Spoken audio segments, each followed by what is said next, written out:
Friends, advance tutorial YouTube চ্যানেলে আপনাদের সকলকেই স্বাগত। আজকের এই ভিডিওতে আমি আলোচনা করব খাদ্য সরবরাহ দপ্তরের সাব ইন্সপেক্টর পদের খুবই গুরুত্বপূর্ণ প্রশ্নপত্র নিয়ে, এবং এটা কিন্তু খুব সম্ভব 6 কি 7 নম্বর ক্লাস চলছে। তো এর আগেও আমি অনেক প্রশ্ন করিয়েছি, সেই প্রশ্নপত্রগুলো যদি আপনি এখনও না দেখে থাকেন তাহলে নিচে ডেসক্রিপশন বক্সে আমি লিঙ্ক দিয়ে দিচ্ছি, সেখান থেকে আপনি দেখিয়ে নিতে পারেন। এবং এগুলো কিন্তু আজকের খুবই গুরুত্বপূর্ণ প্রশ্নপত্র নিয়ে আলোচনা করব, যেহেতু পরীক্ষা কাছে চলে এসছে সেহেতু ক্লাসটাও খুব দ্রুত আপনাদের হবে এবং খুবই গুরুত্বপূর্ণ প্রশ্নপত্র আপনার এর মধ্যে থেকে অনেক প্রশ্ন পরীক্ষায় দেখতে পাবেন। তো চলুন বেশি টাইম না নিয়ে শুরু করে দিই, এবং যারা এখনও চ্যানেলটিকে সাবস্ক্রাইব করেনি তারা অবশ্যই যে লাল কালারের সাবস্ক্রাইব বাটন দেখতে পাচ্ছেন এখানে ক্লিক করে সাবস্ক্রাইব করে নিন, এবং সাথে বেল আইকনটিকেও প্রেস করে নিন যাতে সমস্ত রকম নোটিফিকেশান সবার আগে আপনারা পেয়ে থাকেন। তো চলুন ফার্স্ট কোশ্চেন এখানে দেখে নেওয়া যাক।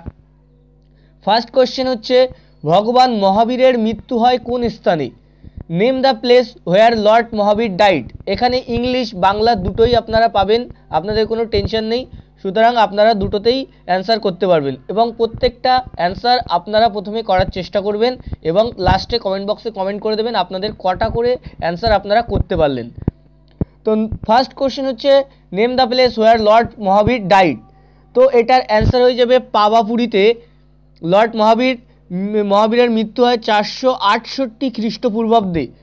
লর্ড মহাবীরের বা ভগবান মহাবীরের 468 খ্রিস্টপূর্বাব্দে পাওয়াপুরীতে তার মৃত্যু হয়, এবং তার জন্মস্থান হচ্ছে শ্রবণ বেলগোলা, হচ্ছে তার জন্মস্থান।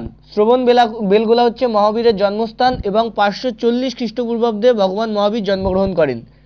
এবং এখানে যে লুম্বিনী স্থানটা, এই যে লুম্বিনী অপশানটা আছে, এটা হচ্ছে গৌতম বুদ্ধের জন্মস্থান। লুম্বিনীটা হচ্ছে গৌতম বুদ্ধের জন্মস্থান, শ্রবণ বেলগোলা হচ্ছে মহাবীরের জন্মস্থান, এবং মহাবীরের মৃত্যুস্থান হচ্ছে পাওয়াপুরী। প্রত্যেকটাকে আপনারা নোট করে নেবেন, very very important. Next question হচ্ছে, ভারতীয় জাতীয় কংগ্রেসের প্রথম অধিবেশন এ কে সভাপতিত্ব করেছিলেন? Who presided over the first session of the Indian National Congress. Indian National কংগ্রেসের ফার্স্ট যে অপশানটা আছে এটা হচ্ছে A.O. হিউম। ইনি হচ্ছে প্রতিষ্ঠাতা, এবং প্রতিষ্ঠা হয়েছিল কবে না 28 ডিসেম্বর 1885 ভারতীয় ইন্ডিয়ান ন্যাশনাল কংগ্রেস তো এস্টাবলিশড হয়, এবং ফার্স্ট যে ফার্স্ট সেশন হচ্ছে সভাপতিত্ব করেছিলেন উমেশচন্দ্র ব্যানার্জি, এবং এটা হয়েছিল বোম্বেতে। উমেশচন্দ্র ব্যানার্জি, এটা বোম্বেতে হয়েছিল, ফার্স্ট সেশন হয়েছিল বোম্বেতে, উমেশচন্দ্র ব্যানার্জি। নেক্সট কোশ্চেন, কিসের মধ্য দিয়ে যাওয়ার সময় আলোর গতিবেগ সব থেকে কম হয়? The speed of light will be minimum while passing through. সব থেকে কম হয় কাচের মধ্য দিয়ে আলোর গতিবেগ সব থেকে কম হয়। এবার চলে যাই নেক্সট কোশ্চেনে।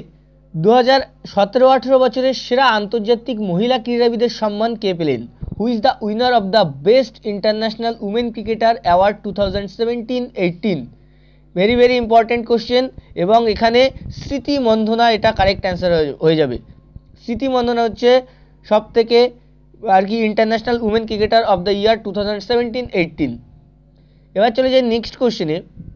নেক্সট কোশ্চেন হচ্ছে একটা অঙ্কের কোশ্চেন। 300 থেকে 800-র মধ্যে এমন কতগুলি সংখ্যা আছে যেগুলি 2, 3 এবং 7 দিয়ে বিভাজ্য? এর জন্য আপনাদের খুবই সুন্দর একটি ট্রিক বলবো, এবং আপনারা খুব সহজেই এই ধরনের কোশ্চেনগুলোকে করতে পারবেন। এটা মূলত নাম্বার সিস্টেমের কোশ্চেন। তো চলুন এর সমাধানটা দেখে নেওয়া যাক। ফ্রেন্ডস, এখানে দেখুন অঙ্কটা বলছে যে 300 থেকে 800-র মধ্যে, প্রথমে আমি এবার দেখুন বলেছে সব কটা সংখ্যা দিয়ে 2, 3 এবং 7 তিনটে সংখ্যা দিয়ে আপনাকে বিভাজ্য হতে হবে। তো আপনাকে ফার্স্ট থিং যেটা করতে হবে সেটা হচ্ছে 2, 3 আর 7-এর লসাগু করতে হবে। তো আমরা জানি 2, 3, 7 তিনটে হচ্ছে মৌলিক সংখ্যা, তো তিনটে মৌলিক সংখ্যার লসাগু আমরা জাস্ট গুণ করে দিলে পেয়ে যাচ্ছি, তো 42 হচ্ছে। তাহলে আমার লসাগুটা বেরোলো 42। প্রথমে তিনটে সংখ্যার লসাগু করলাম, যদি একটা সংখ্যা বলতো তাহলে আমি একটা সংখ্যাই নিয়ে নিতাম, কিন্তু যেহেতু এখানে তিনটে সংখ্যা দিয়েই বিভাজ্য হতে হবে তাই তিনটে সংখ্যাই আমি লসাগু করে নিলাম, তাহলে লসাগু আমার 42 বেরোলো। এইবার এই 42 দিয়ে প্রথমে 800-কে ভাগ করতে হবে, যেহেতু বলেছে 300 থেকে 800 এর মধ্যে, তাই 42 দিয়ে প্রথমে 800-কে ভাগ করতে হবে। তো 42 দিয়ে 800-কে ভাগ করলে কত হয় দেখি, এখানে 42 একবার যাচ্ছে। এবার দেখুন 42 দ্বিগুণে 84, তার মানে 4, 42 থেকে 4 বাদ দিলে এখানে 38 হয়ে যাচ্ছে 380। 380কে দেখুন 10 বাদ দিয়ে দিলে 420, বেশি হয়ে যাচ্ছে, তার মানে শিওর 9 বাদ দিয়ে যাবে। 9 দ্বিগুণে একবার তাও গুণ করে আপনাদের দেখিয়ে দিই।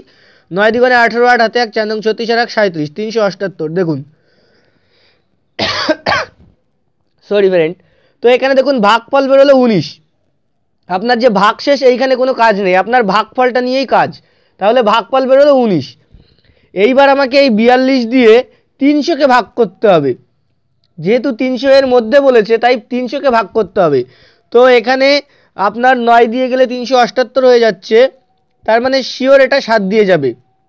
তার মানে দেখুন 7 দ্বিগুণে 14, 4 হাতে 1, 4 7 28 আর 1 29, দেখুন 6। তাহলে এখানেও আমার ভাগশেষ দিয়ে কোনো কাজ হবে না, আমাকে নিতে হবে ভাগফল। তাহলে এখানে ভাগফল বেরোলো 19, এখানে ভাগফল বেরোলো 7। তাহলে এই 19 মাইনাস 7 করে দিলে যে 12, এই 12টাই আমার কারেক্ট অ্যান্সার হয়ে যাবে। এখানে সি এর দাগ কারেক্ট অ্যান্সার হয়ে যাবে। তো এই 12টাই হচ্ছে কারেক্ট অ্যান্সার। তাহলে এই ধরনের অঙ্ক আসলে আপনি ঠিক এইভাবে করবেন। এবার আপনাকে ফরম্যাটটা একবার আমি চটজলদি এখানে লিখে দিই। দেখুন 800/42 মাইনাস 300/42, এইটা করলে যে অ্যান্সারটা বেরোবে সেটাই আপনার অ্যান্সার। এবং সব কটা অঙ্কের ক্ষেত্রে ঠিক এইভাবে আপনি এই ধরনের অঙ্কগুলো সমাধান করতে পারবেন। তো চলুন এবার নেক্সট কোশ্চেনে দেখে নেওয়া যাক। নেক্সট কোশ্চেন, উদ্ভিদ দেহে জাইলেমের কাজ কি? The xylem in plants R responsible for. তো এটাকেও একটা জাস্ট ট্রিকের মাধ্যমে আপনাদের মনে করাবো। দেখুন জাইলেম, জাইলেম বর্গী যদি একটাই নাম উঠে আসছে সেটা হচ্ছে জল। তো যখন জলের পরিবহন হবে তখন জাইলেম, জাইলেম হচ্ছে জলের পরিবহন। এবং ফ্লোয়েম, একটা জাইলেম আর একটা হচ্ছে ফ্লোয়েম। তো ফ্লোয়েমে যেহেতু ফ আছে তাই ফুডে হচ্ছে খাদ্য।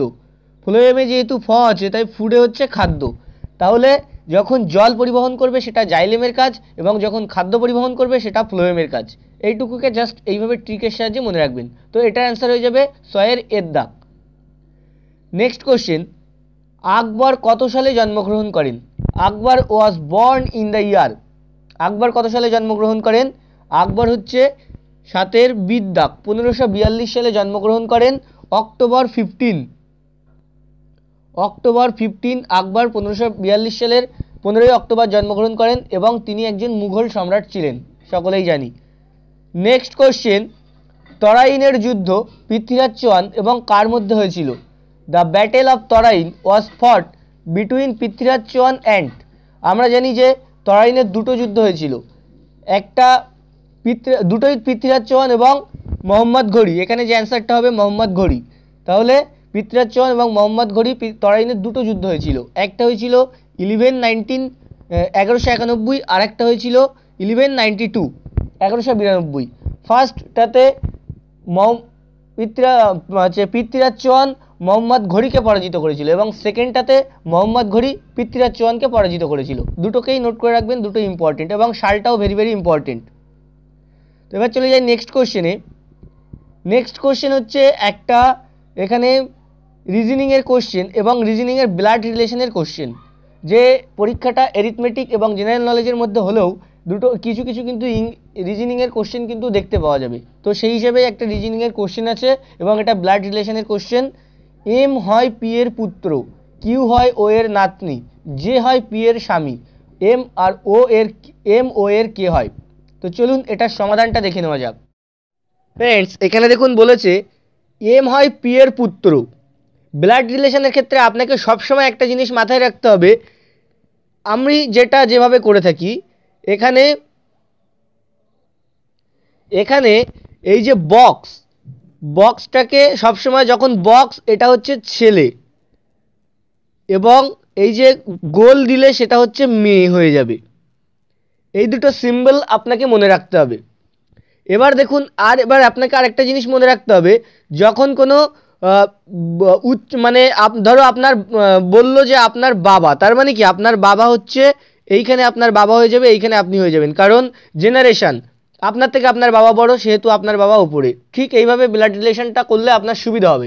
তো এবার বলছি দেখুন এম হয় পি এর পুত্র, তার মানে এম হচ্ছে পুত্র, তার মানে ছেলে, যেহেতু এটাকে আমি বক্সে রাখছি। এবার পি এর পুত্র বলেছে, তাই পিটাকে ওপরে দিয়ে দিলাম, যেহেতু পি গুরুজন তাই তাকে উপরে দিয়ে দিলাম, পি এর পুত্র এম। এবার বলছে কিউ হয় ও এর নাতনি, আবার যে হয় পি এর স্বামী, তার মানে এই ও হচ্ছে পি এর স্বামী, তার মানে পি হচ্ছে পি এর স্বামী যদি বলে তাহলে পি হচ্ছে মহিলা হয়ে যাবে, তাহলে পি এর স্বামী হচ্ছে ও, আর এ যেহেতু স্বামী তাই একে বক্সের মধ্যে রেখে দিলাম, আর পি যেহেতু স্ত্রী তাই মহিলা, তাই গোলের মধ্যে রাখলাম। এইবার কি বলছে দেখুন, এইবার আবার এইখানে এইটা আমি তো ছেড়ে এসেছি, তো এটাকে আগে আমাকে করতে হবে কিউ হয় ও এর নাতনি, কিউ হয় ও এর নাতনি, তার মানে ও এর নাতনি, এটা তো ও এর ছেলে, তাহলে এর ছেলে হচ্ছে কিউ হবে, নাতনি বলেছে তাহলে এটা হচ্ছে মেয়ে হয়ে যাবে। এইবার বলছে দেখুন এম ও এর কি হয়, সম্পর্কটা বলছে এম ও এর কি হয়। দেখুন ও এর কি হবে, ও এর ছেলে হবে, এম হচ্ছে ও এর ছেলে, দেখুন এর ও এর স্ত্রী হচ্ছে পি, আর পি এর ছেলে যেহেতু এম তাই ও এর ছেলেও এম হয়ে যাবে, তাই এখানে অ্যান্সার সন বা পুত্র কারেক্ট অ্যান্সার হয়ে যাবে। তো এবার চলুন নেক্সট কোশ্চেনটা দেখে নেওয়া যাক। নেক্সট কোশ্চেন, সম্প্রতি ভারতের কোন প্রতিবেশী দেশ 100 টাকার উপরে ভারতীয় মুদ্রাকে বন্ধ করে দিয়েছে? Which neighbouring country of India has band all Indian currency notes above race 100? তো সেটা হচ্ছে নেপাল। সম্প্রতি ভেরি ভেরি ইম্পর্টেন্ট কোশ্চেন যে কোনো পরীক্ষার জন্য, কারণ এটা নেপাল আর কি তাদের দেশে 100 টাকার উপরে ভারতীয় মুদ্রাকে ব্যান করে দিয়েছেন। নেক্সট কোশ্চেন, পালঘাট কোন দুটি রাজ্যকে একসঙ্গে যুক্ত করে?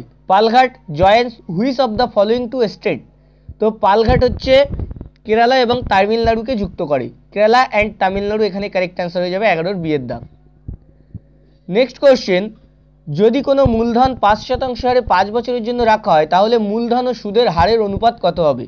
তো এটা হচ্ছে একটি ম্যাথের সিম্পল ইন্টারেস্টের অঙ্ক এবং খুবই ট্রিকের মাধ্যমে সুন্দরভাবে আপনাদেরকে এটা বুঝিয়ে দিচ্ছি। দেখুন এখানে বলেছে 5% হারে, কত বছরের জন্য না 5 বছরের জন্য, তাহলে কত পার্সেন্ট, 5% হারে 5 বছরের জন্য হলে কত পার্সেন্ট হয়ে যাচ্ছে 25%। এবার 25% এর ফ্র্যাকশনাল ভ্যালুটা আপনাদের জানতে হবে, ফ্র্যাকশনাল ভ্যালু হচ্ছে 1/4, সেটা কিভাবে পেলাম? তাহলে দেখুন 25% এর ফ্র্যাকশনাল ভ্যালু 25%কে যদি আমি পার্সেন্টেজ উঠিয়ে দিই তাহলে এটা 25/100 হয়। এবার যদি এখানে 25 দিয়ে কাটাকুটি করি তাহলে দেখুন 1/4ই আসছে, তাই জন্য 25% এর ফ্র্যাকশনাল ভ্যালু হচ্ছে 1/4, এটাকে মাথায় রাখতে হবে। এবার সবসময় মনে রাখবেন এই নিচেরটা হচ্ছে প্রিন্সিপাল আর ওপরেরটা হচ্ছে ইন্টারেস্ট, নিচেরটা হচ্ছে মূলধন, ওপরেরটা হচ্ছে সুদ। তাহলে এখানে বলেছে মূলধন ও সুদের অনুপাত, তাই এখানে অ্যান্সার হয়ে যাবে মূলধন দেখুন 4 এবং সুদ হয়েছে 1, তাই মূলধন আর সুদের হারের অনুপাত হবে 4:1। এখানে দুটো অপশনের মধ্যে কনফিউজ করতে পারে, একটা হচ্ছে 1:4 আর একটা হচ্ছে 4:1, কিন্তু এখানে অ্যান্সার হবে 4:1। এটা হচ্ছে মূলধন, এটা হচ্ছে দেখুন আপনাদেরকে আরেকটু ভালোভাবে বুঝিয়ে দিই, এটা হচ্ছে মূলধন আর এটা হচ্ছে ইন্টারেস্ট, 4 টাকা মূলধন তার উপরে 1 টাকা সুদ। এবার যদি বলতো মূলধন এবং আর কি মূলধন এবং দুটোরই যদি অনুপাত দিয়ে দিত তাহলে সেইভাবে আপনাদেরকে অ্যান্সার করতে হতো। তো এখানে 4:1 হচ্ছে কারেক্ট অ্যান্সার, বিয়ের দাগ কারেক্ট অ্যান্সার হয়ে যাবে।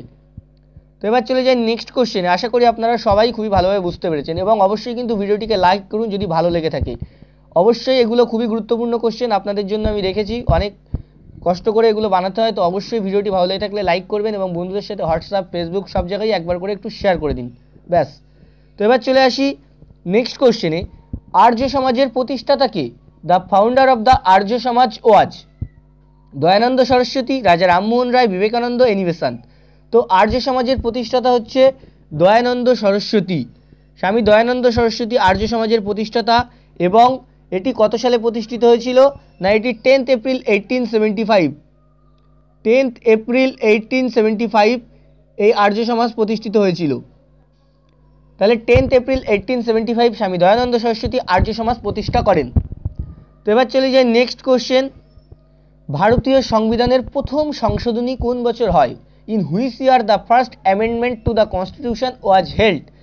ফার্স্ট সংশোধন হয় 1951-এ, ফার্স্ট সংশোধন হয় 1951-এ। নেক্সট কোশ্চেন, কোন সংবিধান সংশোধনীতে ভারতে ভোট গ্রহণের বয়স 21 থেকে কমিয়ে 18 করা হয়? Which constitutional amendment bill lowered the voting age from 21 to 18 years. তো এখানে 21 থেকে কমিয়ে 18 করা হয় 61তম সংবিধান সংশোধনীতে, এবং এইটার যে সালটা সেটাও কিন্তু পরীক্ষায় বারবার আসে এবং ভেরি ইম্পর্টেন্ট, সেটা হচ্ছে 1989। 1989 সালে হয় হচ্ছে 61st অ্যামেন্ডমেন্ট সংশোধনীর মাধ্যমে ভারতের ভোট গ্রহণের বয়স 21 থেকে কমিয়ে 18 করা হয়। তো এই ছিল আজকের বেশ কিছু গুরুত্বপূর্ণ প্রশ্নপত্র। তো আশা করি আপনাদের সবারই ভালো লেগেছে। ভালো লেগে থাকলে অবশ্যই কিন্তু লাইক করতে ভুলবেন না এবং ভিডিওটিকে অবশ্যই শেয়ার করবেন, এবং আপনারা কে কটা অ্যান্সার করতে পারলেন সেটা নিজের কমেন্ট বক্সে কমেন্ট করে দেন। আশা করি সবারই প্রত্যেকটা অ্যান্সারই করা উচিত। তো অবশ্যই নিজের কমেন্ট বক্সে কমেন্ট করে দিন, এবং পরবর্তী ভিডিও খুব শীঘ্রই চলে আসবে। ততক্ষণে আপনারা যারা এখনও চ্যানেলটিকে সাবস্ক্রাইব করেনি তারা অবশ্যই সাবস্ক্রাইব করে নিন এবং সবাই অপেক্ষায় থাকুন। তো আজকের এই পর্যন্তই, পরবর্তী ভিডিওতে আবার দেখা হচ্ছে।